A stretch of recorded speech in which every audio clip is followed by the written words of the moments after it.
और काल किसे कहते। तो ये प्रसंग पूरा हुआ कि यथार्थ भक्ति कौन सी है, और वो स्थान एक ऐसा है जहाँ जरा मरण नहीं होता। वहाँ जाने के बाद प्राणी फिर लौटकर कभी संसार में नहीं आते, और वहाँ जरा और मरण नहीं है, वृद्धावस्था और मृत्यु नहीं है।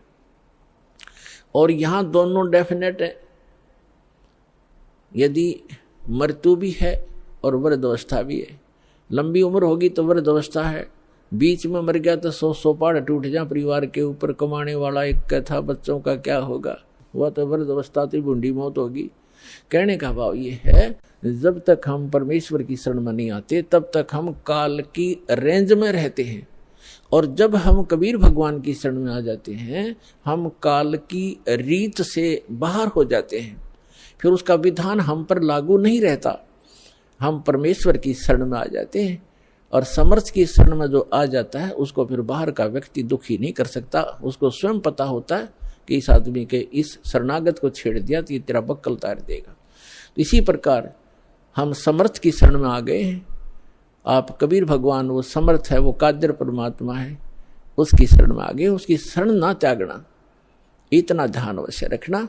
छोटा मोटा कष्ट भी होता है नाम लेने के बाद, तो ऐसे समझना जैसे एक बिल्ली बच्चे उत्पन्न करती है और 2-4 दिन के बाद उन बच्चों को दूसरे घर में ले जाती है, क्योंकि वहां वो ये देखती है कि कहीं तेरे बच्चों को यहाँ खतरा ना हो जा। और इस बात से उसके बच्चे भी परिचित होते हैं कि हम अपनी माँ के संरक्षण में हैं, और वो उनको अपने मुख से पकड़ती है। उसके तीखे दांत होते हैं बिल्ली के, तीखे, और उनको पकड़ती है। और बच्चों को पीड़ा भी होती है, वो ऐसे सुकड़ जाते हैं, ऐसे लटक जाते हैं, और महसूस होता है कि इनको दांतों का दर्द भी है, लेकिन बोलते कति नहीं, चुपचाप रहते हैं, उस पीड़ा को सहन करते रहते हैं, क्योंकि उनको पता है कि हम अपनी माँ के साथ हैं। ये थोड़ा बहुत कष्ट भी है तो हमारा जीवन रक्षक है, रक्षा हो रही है। तो उसको उठाकर वो दूसरे सुरक्षित स्थान पर अन्य मकान में ले जाती है, सबको बारी बारी वहां पहुंचा देती है।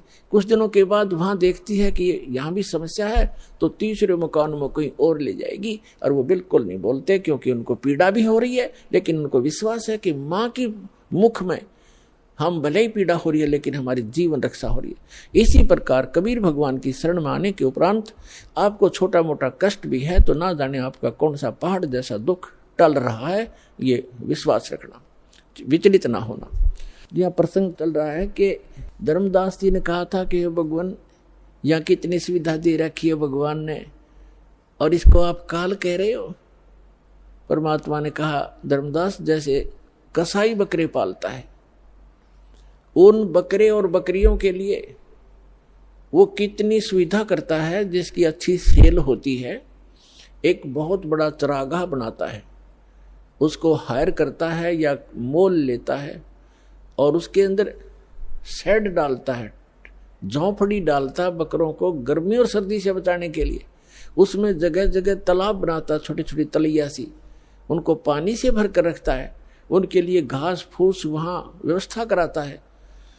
उस सारी व्यवस्था को देखकर वो भोले प्राणी ये समझ बैठते हैं कि हमारा मालिक, हमारा स्वामी कितना दयालु है, हमारी कितनी केयर टेक रखता है, सारी सुविधाएं प्रदान करता है, हिंसक पशुओं से बचाता है, चारों तरफ से बाड़ लगा देता है, और अंदर वृक्ष हैं, झाड़ बोझड़े हैं, फल घास फूस है, गर्मी से बचने के लिए शेड है, सर्दी से बचने के लिए व्यवस्था शेड है। तो वो इस सारी व्यवस्था को देखकर वो मान बैठते हैं कि जो हमारा ये स्वामी है बड़ा दयालु है, ये परमात्मा है। और जब वो कभी उनके बीच में आता है तो वो सारे उसको प्यार देने के लिए उसके चारों तरफ कोई ऊपर को पैर फैलाता है अपने सीने से लगाने के लिए, और वो उसको चाटते हैं प्यार से, जीभ से चाटना चाहते हैं, उनको एक विशेष रिगार्ड देने के लिए।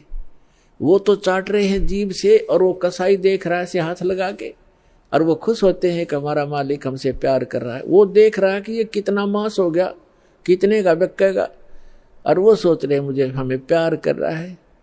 तो पुण्यात्मा परमात्मा कहते हैं कि जिस समय उस कसाई को 5-10 बकरों की आवश्यकता पड़ती है, बकरियों की, तो उस समय वो ये नहीं देखता ये किसकी माँ है किसका बेटा है। एक परिवार के तीन इकट्ठे भी आ सकते हैं, उन्हें तो मोटे मोटे छांट के और वो निकाल लेने जो अच्छे मांस युक्त हो गए, घनी बिक्री होगी। तो उस समय उन बकरों को भी पता होता है, ऐसे भागते ही इधर उधर दौड़ जाते, उनको मालूम है कि कहीं इनको खतरे के स्थान पर ले जा रहा है, इतना उनकी आत्मा में आभास होता है। तो कहने का भाव ये है कि इसी प्रकार जो यहाँ की सुविधाएं आप देख रहे हो, धर्मदास परमात्मा कह रहे हैं, कबीर भगवान, इन सुविधाओं को देखकर तो ऐसा लगता है जैसे बड़ा दयालु भगवान है, और उस समय तुम्हारी बुद्धि पर पत्थर गिर जाते हैं।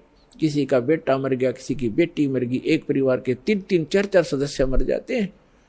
यहाँ एक बता रहे थे, कोई सरसा से सत्संग सुनकर जा था, जिसके उस गाड़ी के अंदर 16 सदस्य थे एक का परिवार के, बूढ़ा घर रह गया था, 16 के 16 एक्सीडेंट में मर गए।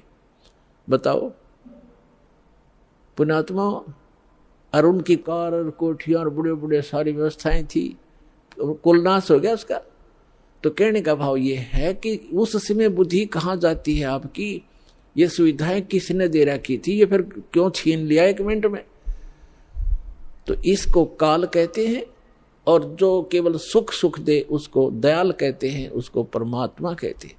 आप इसको परमात्मा मान बैठे हो, लेकिन ये परमात्मा नहीं है। यहाँ तो दुख के अतिरिक्त आपको कुछ मिलता ही नहीं, चाहे कितना ही आपको सुखी व्यक्ति नजर आता है झूठे सुख से युक्त, चाहे कोई मंत्री है, प्रधानमंत्री है, या कितना ही बड़ा सेठ है, और कैसी आपने उसकी सुविधा नजर आती है। गरीब आदमी तो सोचा है ये कार कोठी वाले घने सुखी होंगे, या फिर ये अफसर हैं, कर्मचारी अधिकारी हैं, ये बड़े सुखी होंगे। सुख नाम की वस्तु नहीं यहाँ पर इस गंदे लोक में, सबके टेंशन ग्रस्त रहती हैं, सारा दिन ऊपर से दिखे चौपड़े और अंदर तो इनके खराब हो रहे हैं खोपड़े, किसी ने देख लेते, सभी टेंशन लिए फिरते।